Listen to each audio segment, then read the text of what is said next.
In the Arctic region of our planet lies a land of wonder, a realm where darkness and light intertwine.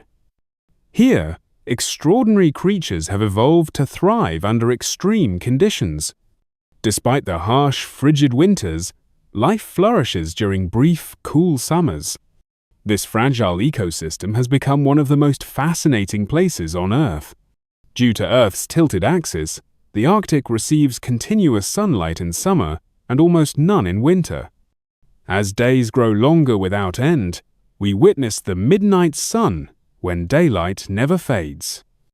In winter, daylight gradually shortens until it disappears entirely in the polar night.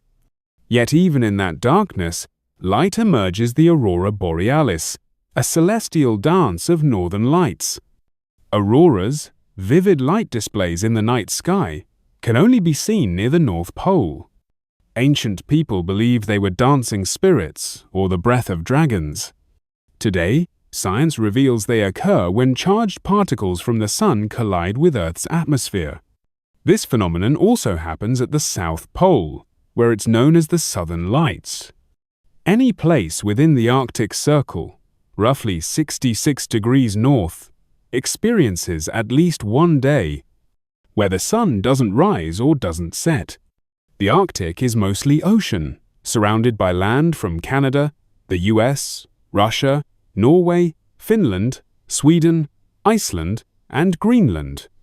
These regions are often vast tundras, mostly treeless, barren lands. Beneath their thin soil lies permafrost frozen ground that remains solid year-round. Even though summer temperatures aren't high enough to melt the ice completely, temporary lakes and wetlands form as the top layer thaws. Migratory birds like trumpeter swans travel from as far as Mexico or South America to breed in these wetlands.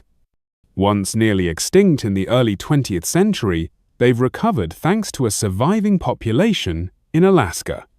Not just birds, but salmon and snow geese also migrate north each year, attracting predators like bears, eagles, wolves, and foxes. Caribou, one of Earth's greatest migrators, travel thousands of kilometers for food and breeding grounds. Some animals, like the Arctic fox, change their fur color with the seasons to blend into their surroundings. Others, like the thick-billed Murray, use contrasting feathers to stay hidden at sea. The northern seas attract large marine life, including humpback whales. They cooperate using bubble net feeding, a method to trap fish in rising curtains of air. After feasting through spring and summer, these whales migrate to warmer waters to mate and give birth. Farther north, in regions where sea ice never fully melts, life still endures. Walruses, with thick blubber and long tusks, rest on ice or beaches and dive for clams and shellfish. They use their tusks to climb onto ice and keep breathing holes open in frozen waters.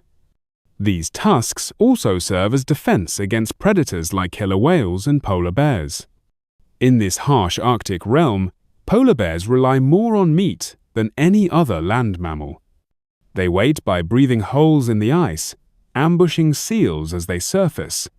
Though powerful hunters, they also adapt to the cold with thick fur, insulating fat, and broad paws for walking on ice. Strong claws help them grip slippery prey and frozen terrain. The Arctic is a tough, icy world, yet life prevails. Plants and animals survive and reproduce here by adapting to the extreme environment. Many depend entirely on ice and cold. If that vanishes, so will they. As humans, rich foragers of the northern oceans that attract large animals like whales. Humpback whale, moving north in the spring to eat krill and the small fish. There's a lot in the icy waters. Although humpback whales often live alone, but sometimes they also form small groups, especially when hunting. A group of humpback whales that have the geyser. You can use a special method. It's called a bubble net to trap fish and the krill. The whales will surround themselves with a flock of fish. Andy than the other whales will start blowing a bubble to trap them. Once the fish are stuck together, the whales will leap up from below them. Mouth wide open, they catch a lot of fish like a net. Their horns, allowing them to filter tiny organisms out of seawater. Humpback whales have to eat a large amount of food in the spring months and the summers to store enough of their fat. When the weather turns cold, they'll migrate to warmer tropical waters. And they won't feed until spring. It's in these warmer waters they'll mate and give birth. The newborn babies can't survive in freezing water temperatures near the BDSM of mature. There must be a successful summer hunt so that they can survive the annual migration. Go further north. Go to areas where the ice never melts. Absolutely, in a place called the Arctic tundra. Even here there is life. Instead of tundra, the Arctic tundra has polar bears. There are very few plants here, mainly moss and lichens. As a result, most of the food chain is not based on land plants. Instead, they start at sea. Due to the harsh environment in the Arctic, polar bears rely on meat more than any other animal. They mainly eat seals, wading in the eye holes on the ice until the prey pokes its nose out of the water. And then the polar bear will pull them up on the ice. Sometimes they'll catch walruses, sea unicorns and baby walruses in this way. But those prey, it's often difficult and takes a lot of effort. Polar bears are predators on the largest shallow in the world, but they're also great swimmers. Sometimes they can swim for days. They move between hunting areas. It's like a walrus polar bear, well adapted to harsh living environments where the harsh environment here. Thick white fur serves as camouflage, as well as insulation and a layer of fur underneath that adds warmth. Their feet are wide, help them distribute their weight, and allow them to walk on thin ice without being broken. At the same time, their thick and strong claws help polar bears attach to slippery prey, as well as slippery ice in a better way. The Arctic is a harsh land, a forbidden land. But in this place, life continues to exist. Plants and the animals still grow and multiply, and adapted to the harsh environment of this place. Many species depend on the cold, and the snow and the ice. It wouldn't exist if it disappeared. Because the Arctic climate doesn't welcome humans, so most of this place is still untouched, fewer human footprints. But we can are upsetting the fragile balance that depends on pollution hunting, and collect 10 natural resources. It can cause changes, and open the network of life in the Arctic. On our planet, walruses live on land, underwater or on ice. They sleep and rest on the beach, sea or ice shelf. They like to live near shallow water.